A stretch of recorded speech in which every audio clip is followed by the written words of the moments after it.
Hola, ¿qué tal? Muy buena tarde. Estamos aquí en la Universidad Franciscana de México, en León, Guanajuato. El motivo es dar a conocer muchas de las actividades que realizamos. Hoy tengo la oportunidad de presentar parte de mucho de lo que realizamos aquí. Soy el profesor Jorge Jacobo Arenas Rivera, profesor de filosofía, desde hace más de 10 años en esta universidad. Y bueno, me invitaron por parte de la universidad a hacer una charla sobre un tema muy interesante que es la ética y las finanzas. A veces pensamos que la filosofía y estas cosas están en las nubes, pero no. Si la filosofía no le dice cosas concretas a la vida, al hombre de a pie, no tiene ningún sentido. Y bueno, qué mejor que el tema de las finanzas, porque un buen manejo de ellas pues hará que nos vaya mejor, un mal manejo de las mismas pues también hará que no nos vaya tan bien. Y no nada más a nosotros, sino también al mundo que nos rodea. Hay que recordar que no somos islas y en la medida que estamos comprometidos con nosotros mismos, lo estamos también con los demás. Tomaré algunas ideas que tengo aquí para comentarlas brevemente. Primero hay que aclarar los términos, saber qué estamos diciendo para que no caigamos en ambigüedades, generalidades o implicaciones. Ambigüedades cuando algo no queda muy claro, así como cuando alguien te puede decir, oye, te amo, oye, pero si me dijiste que me amabas, ¿por qué no viniste por mí a las 5 en punto como te dije? Es que vamos a aclarar un poco este término y no quede tanta ambigüedad. Generalidades es cuando algo queda muy válido para todo, ¿no? Decir, por ejemplo, que ayudar implica en cualquier momento, a cualquier hora, todos los días, y pues a lo mejor no podemos hacerlo todos los días. E implicación, que es la más recurrente de los errores que pueden caer los filósofos, es hablar de una palabra y ahí irse y correrse 10.000 horas platicando de ello sin que le aclaren a la persona qué es lo que está pensando sobre esa palabra. Supuesto lo que precede, entonces yo al menos voy a aclarar dos conceptos básicos que van a ser el eje de nuestra plática, que es qué es ética o moral y qué son finanzas. Bueno, la ética es ese conjunto de principios, valores, ideales, acciones que una persona o una sociedad considera buenas. Ahorita no nos vamos a meter en el término del bueno, pues es muy complejo y ha sido la causa de la historia de la ética por más de 2500 años. Lo bueno, entonces, es eso, cualquier persona lo puede concebir a su manera. Un valor es aquello que nos importa, aquello que pesa. Pero no se queda en abstracto, así como el valor solidaridad, el valor amor. Nadie se levanta en la mañana por esos valores así en abstracto, como si fueran ideas etéreas. Nos levantamos cuando les ponemos rostro, cuando les ponemos nombre, cuando decimos me voy a parar por amor para conseguir algo de dinero y con ese dinero comprarle al papá algo en su vida. Por cierto, que ha pasado hace unos días. O cuando decimos por justicia, pero es por justicia por las personas de la calle, es justicia por los de la colonia de la que uno vive. Entonces los valores importan, pesan, amor, solidaridad, justicia, pero en cuanto lo referenciamos a personas concretas que conocemos. Y los principios pues ya serán orientaciones de tipo general que nos dicen que hay que ser de bueno y que hay que ser de malo. Por ejemplo, no matar, ayudar a los demás, y muchos otros tantos que hay en la vida ética. Y un ideal es algo que nos importa, pero conseguir a futuro. Por ejemplo, el bienestar de los papás, la justicia en México. Entonces, ello no va a caer del cielo. Tiene que ser una construcción colectiva que tenemos que ir haciendo. Y por último, acciones. Por ejemplo, cuando vemos que un joven ayuda a una persona de la tercera edad a cruzar la calle, pues calificamos esa acción, en lo general, como buena. O cuando una mamá regaña extremadamente a un niño y le da un golpe, pues consideramos como malo. Desde esa perspectiva, toda persona racional, consciente, tiene una ética moral. Desde las personas que tienen una formación teórica a aquellas que no. Vayamos a una comunidad y le podemos comentar a un campesino, oiga, ¿para usted qué es bueno? Y va a decir, para mí es bueno hacer crecer a mis hijos, que mujer, cuidar el campo, y podemos ir también con un letrado, con un doctor, y nos puede decir, para mí lo bueno es aquello que es el respeto de las personas en sí mismo, etc. Entonces todos tenemos una ética, una moral que gira en el mundo alrededor de lo bueno, lo malo, y lo que de ahí surge, ¿no? Como es las virtudes de la prudencia, de la justicia o de los vicios, como que es la incontinencia, la temerosidad, entre otras muchas cosas más del complejo mundo de la ética. El carácter que uno se va formando, los hábitos, los factores psicológicos que influyen en nuestro actuar en este mundo complejo de la ética, pero cuyas palabras clave y centrales es lo bueno o el bien. Y las finanzas, por otra parte, vamos a entender aquí como las actividades relacionadas con la administración de los bienes materiales, principalmente el dinero, que posee una persona.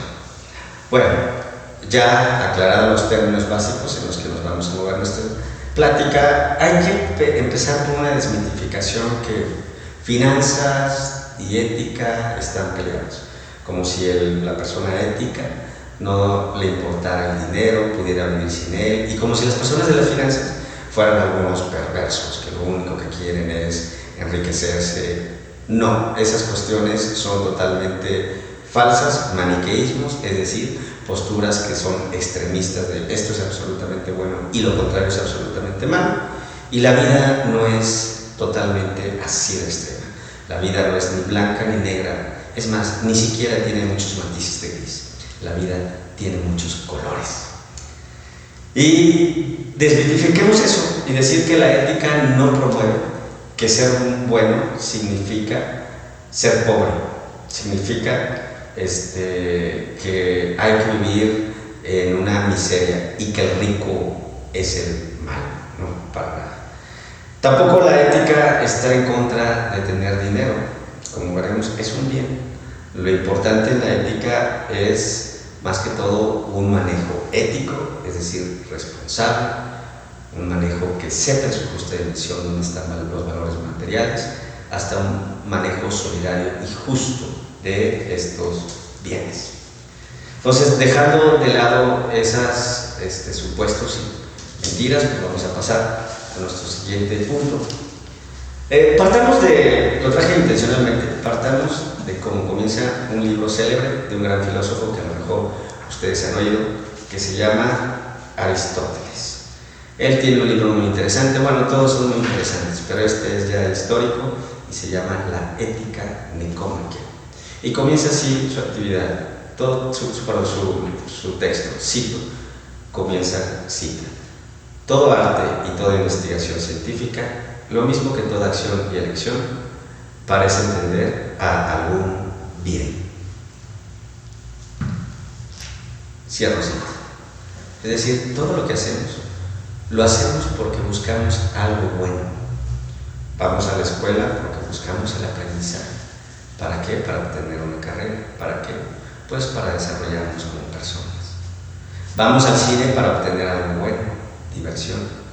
Vamos con el amigo para obtener algo bueno, que es la convivencia amistosa. Aún, dicen algunos teóricos, algunos filósofos, como Tomás de Aquino, como Duns Scotus, aún aquel que obra mal tiene el supuesto que busca un bien. Por ejemplo, el que roba, pues busca el dinero. Aquí lo negativo es que no está procediendo de la manera adecuada para conseguir ese bien, ya que daña a otros. Todo lo que hacemos conscientemente, pues, es porque buscamos algo que consideramos bueno. Y si realizamos las finanzas, es porque buscamos algo que consideramos bueno. Pero el ser humano es tan complejo que no es suficiente un bien para perfeccionarlo, para hacerlo mejor. Un bien es aquello que nos perfecciona, que nos va haciendo mejor, siempre teniendo en cuenta a los demás, nunca a costa de ellos, ni de nosotros mismos, ni de nuestra dignidad, que es muy importante decir eso. Pero el ser humano es tan complejo que no es suficiente un solo bien para irlo mejorando, para hacerlo mejor persona. Alguien que dijera, yo nada más necesito el bien de la comida y la amistad y el descanso, ¿dónde está? Entonces es tan complejo el ser humano que necesita muchos bienes para ser pleno, para irse planificando constantemente. Es una tarea que nunca acaba en la vida. La felicidad es algo que está construyéndose permanentemente y que no llega un día y se queda para siempre, o que tampoco se va para siempre. pues podemos ser humanos como humanamente podemos ser felices como felizmente podemos serlo los humanos, es decir, siempre construyendo. Dentro de los muchos bienes, vamos a ver dónde se sitúan los bienes materiales, en concreto el dinero. El mismo filósofo que he mencionado, el filósofo griego Aristóteles, nos considera que hay 3 tipos de bienes por su naturaleza. 1, los placenteros; 2, los útiles; 3, los en sí. Los bienes placenteros son aquellos que nos causan alguna sensación física y emocional agradable. Son necesarios. Muchos dicen, no, hay que dejar eso, no somos animales. Pues, ¿qué creen? Sí tenemos una parte de animalidad. Somos animales racionales. No somos cualquier animal, pues, pero también hay que recordar que somos seres que sentimos. Sentimos a través de nuestros 5 sentidos. Y las principales sensaciones son placer y dolor. Y hay bienes en esa dimensión. Los bienes placenteros, como el dormir, como el comer. Son bienes necesarios porque tenemos esta dimensión material, esta sensibilidad. Tenemos que colmarnos, y tienen pros y tienen contras. Los pros es que satisfacen esa dimensión de la sensibilidad, de nuestra corporeidad que tenemos. Necesarios, pues no somos ángeles. Si fuéramos ángeles seríamos seres que no nos ocuparíamos de estos bienes, ya que estaríamos alejados de la materia sensible. Entonces lo requerimos, porque atienden parte de nuestro ser, pero también no hay que poner en ellos la felicidad completa, porque suelen ser muy efímeros.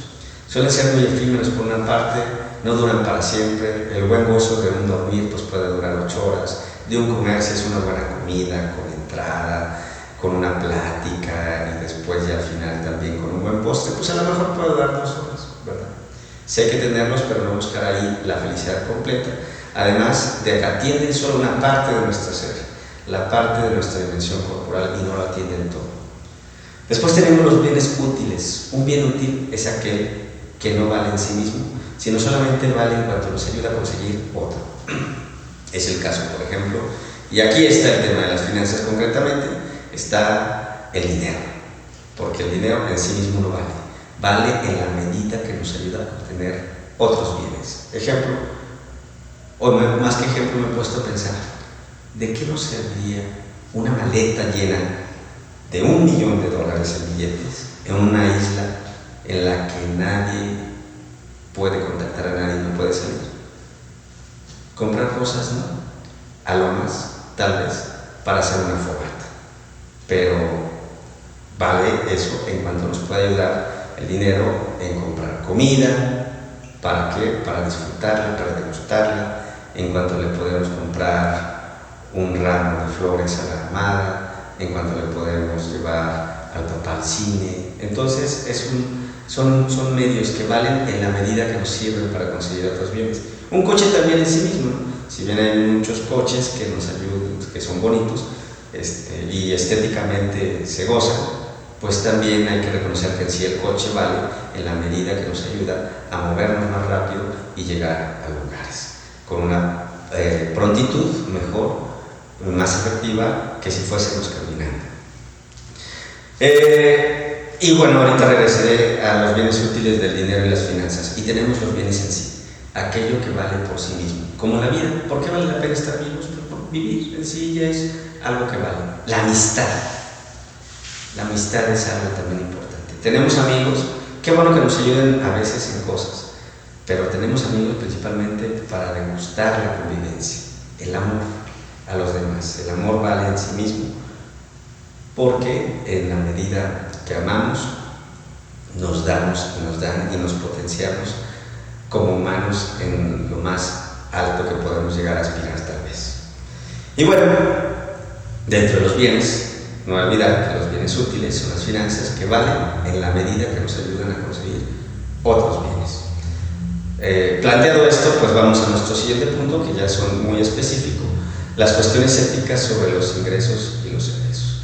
La vida de las finanzas consiste en ingresos y egresos, y un justo balance de los mismos, y hasta un ético balance de los mismos nos puede hacer que lo hagamos de la mejor manera, no en términos solamente de acumulación y de crecimiento de capital, sino también en la medida de un gasto justo, libre y felicitante, y hasta con sentido de responsabilidad social con la comunidad.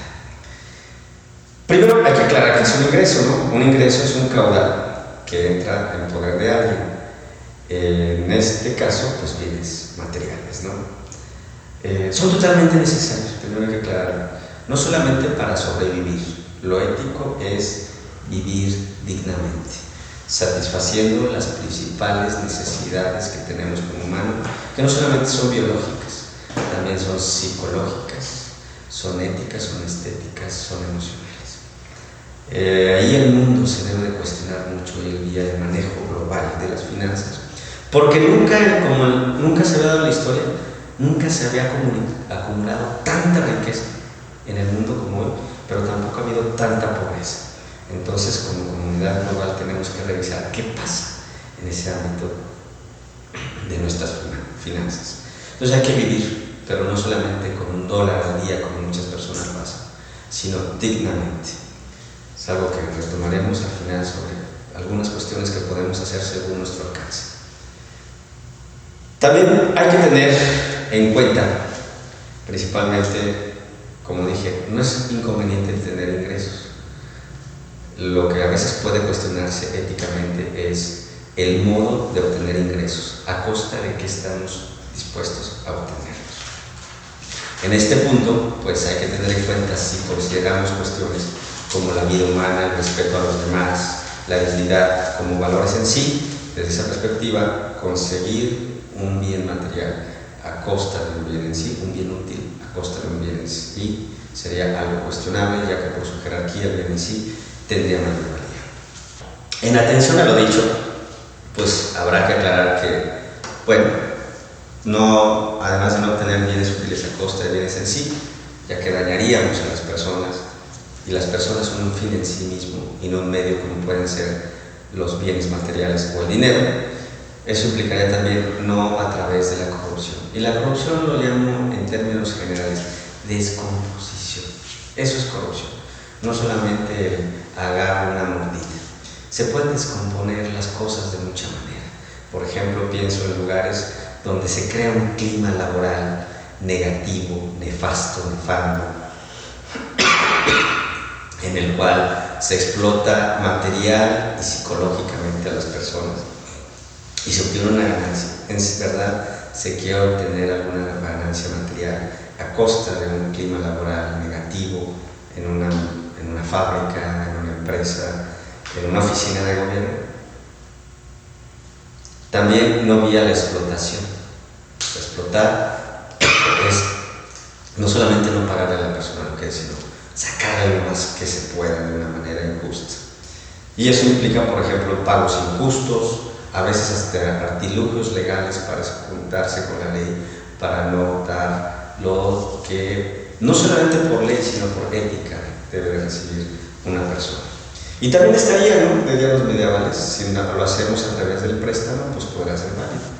Y aquí sería también tener en cuenta no préstamos usureros, que ahí está muy cuestionable dónde se llega al usuro. Por ejemplo, en la Edad Media la Iglesia Católica decía que un préstamo con un interés del 4% pues ya se consideraba usura. Entonces esas cuestiones habrá que tener en cuenta cuando hablamos de los ingresos, por lo muy general. ¿Y qué pasa con los egresos? Que es un egreso, la salida de recursos para hacer pagos. Así como necesitamos los egresos, pues también necesitamos realizar egresos para pagar muchas cosas que tenemos a nuestro alrededor. Aquí hay que tener en cuenta cómo gastamos, y una forma muy interesante y que debemos tener mucha precaución y cuidado. No hay que cerrarnos, pero tenemos que tener precauciones y cuidado, es el crédito. Es decir, cuando nos podemos acceder a un capital y de allí, a lo mejor más del que poseemos en ese momento, hacer una compra e irlo pagando poco a poco. Pero esto es muy complejo y muy raro, pero voy a hacer una pequeña síntesis. Tiene que ver mucho con el concepto de rico. Rico en la antigüedad, cuando comienza por ejemplo el capitalismo en el siglo XVIII, XIX, no era el que gastaba mucho, sino al contrario, el que guardaba mucho. Y desde esa perspectiva se hacía rico aquel que tenía mayores ingresos y menos ingresos, ¿verdad? Así, por ejemplo, uno de los hombres más ricos del mundo, que fue John Rockefeller, se dice que el dueño del petróleo, de la Oil American Petroleum, se dice que era tan tacaño, algunos dicen así, que prefería irse caminando de su casa a su oficina y no en coche para no gastar gasolina. Pero en su lógica tenía razón en cuanto solamente se hace rico aquel que acumula más capital, y para acumular más capital tienen que ser mayores los ingresos que los egresos. Curiosamente, cambia este concepto de una manera radical, principalmente en la década de los 80 del siglo XX, cuando rico no es tanto el que guarda más, el que tiene mayores ingresos, sino el que tiene mayores egresos, el que gasta más. Nada más que hay veces que no se puede hacer eso porque no se tienen muchos bienes. Y una forma para crear hasta cierto punto esa ilusión, pues fue la popularización del crédito, es decir, prácticamente todo se los da. Ahora puedes gastar más de lo que en realidad en ese momento tienes. Yo, sin llegar a esos extremos de hay que satanizar las cosas, ni tampoco glorificarlas, considero que hay que ver un justo medio aquí con el crédito. Tiene pros, y aquí vamos a hablar del principal pro, es que puede ser que se obtenga de un bien en ese momento que no se podría obtener si no fuese a través del crédito, ¿de acuerdo? Entonces eso es muy conveniente. A lo mejor tener toda esa cantidad de capital para una casa, para un coche en un momento es imposible, pero el crédito facilita eso y qué bueno. Pero también debemos tener cuidado, y aquí es el contra, que diría que hay dos contras, tanto quien lo ofrece, tanto quien lo recibe.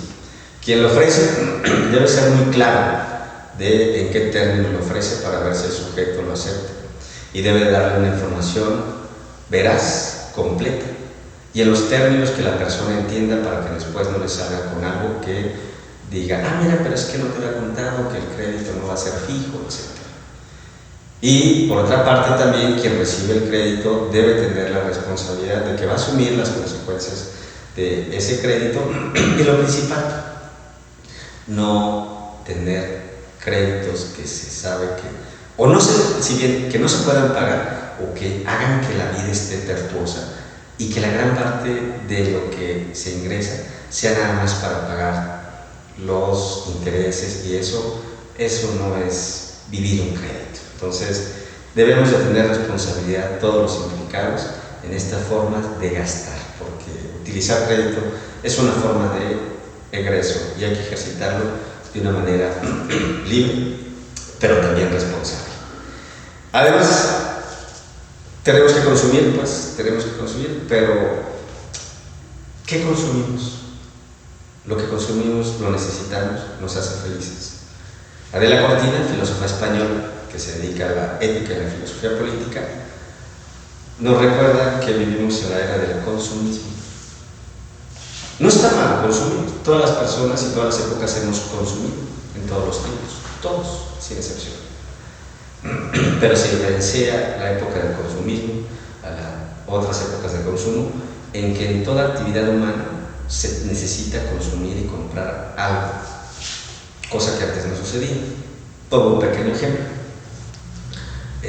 Yo cuando era niño, hace ya muchos ayeres, vivía en la ciudad de Guanajuato capital, y una de mis grandes alegrías era que mi mamá los domingos me llevara a un jardín que se llama el Jardín de la Unión, cerca del famoso Teatro Juárez, y la gran alegría era correr, subirse al kiosco y después conocer amigos. Me metía a veces a la fuente y me mojaba y no faltaba el regaño de la mamá, y después pues ya ir a la casa. A lo mucho pues nos compraban a mis hermanos y a mí un helado, y si no nos compraban no había ningún problema, porque lo importante era correr, divertir, salir a pasear literalmente.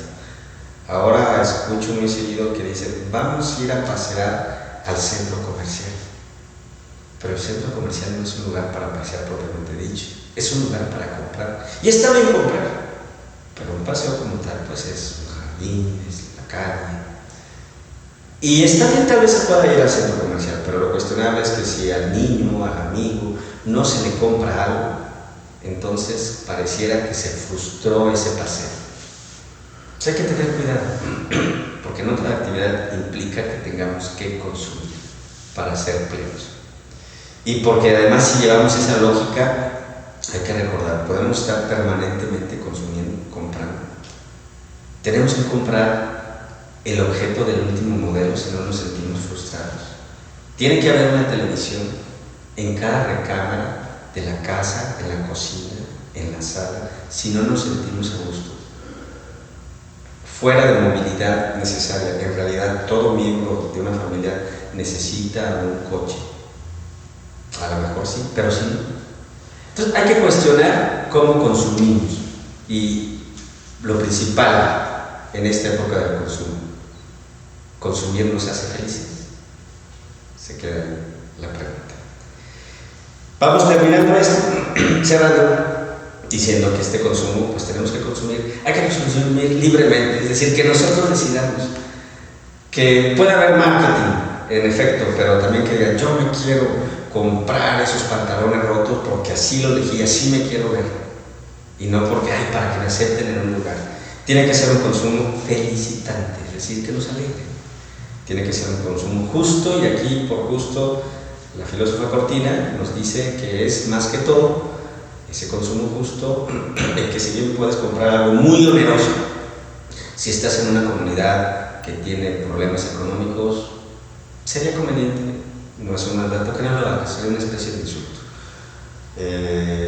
Lo podrías hacer, pero en realidad necesitas hacer una cierta insulto. Algunos dirán, no me interesa, respeto a las personas, muchas veces las opiniones son las cuestionables, eso sí voy a decir, no todas las opiniones son iguales, unas merecen mayor respeto que otras, ya que unas tienen mayor solidez y validez lógica y ética. Las personas siempre respetables.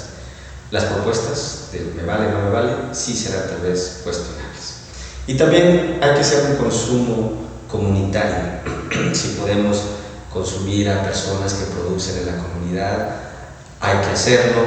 ¿Por qué? Porque en la medida que seamos más conscientes y nos apoyemos más como comunidad, más podremos salir adelante.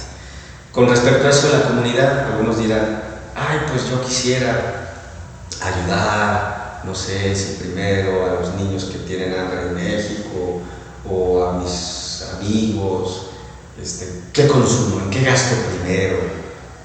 En mi abuelita, o estos niños de la calle. ¿Quién puede hacerlo, verdad? Hay en ética algo que se llama el principio de responsabilidad, que nos dice que somos más responsables de aquello que nos es más directo y menos responsables de aquello que nos es más lejano. Pongamos el ejemplo gráfico de soltar una moneda que caiga al agua y vamos a ver ondas.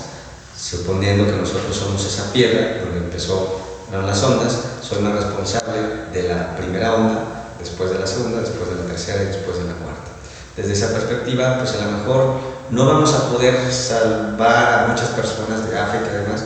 A lo mejor sí podemos dar un aporte, pero primero están nuestros hijos, primero están las personas más cercanas a nosotros mismos. Y desde esa perspectiva, y no es egoísmo, el más cercano a uno mismo es uno mismo. El prójimo, el más próximo, soy yo mismo. Y en la medida que cuido de mí, en la medida que atiendo de mí, podré atender a los seres que quiero, y de esa manera tal vez hacer unos gastos expansivos según los grados de responsabilidad que tengo con los demás. Pudiésemos platicar aquí muchas cosas, ya que es un tema muy interesante, de ahí se diría uno ética, economía, ética de empresa, pero lo que quiero mandar el mensaje es que la ética tiene que ver con la vida, no es cosa de estar por allá. Y que aquí en la Universidad Franciscana pues estamos tratando de hacer filosofía con argumentos sólidos, válidos, pero también sin despejarnos de nuestra realidad en que vivimos. Aquí estamos a sus órdenes. Muy buena tarde.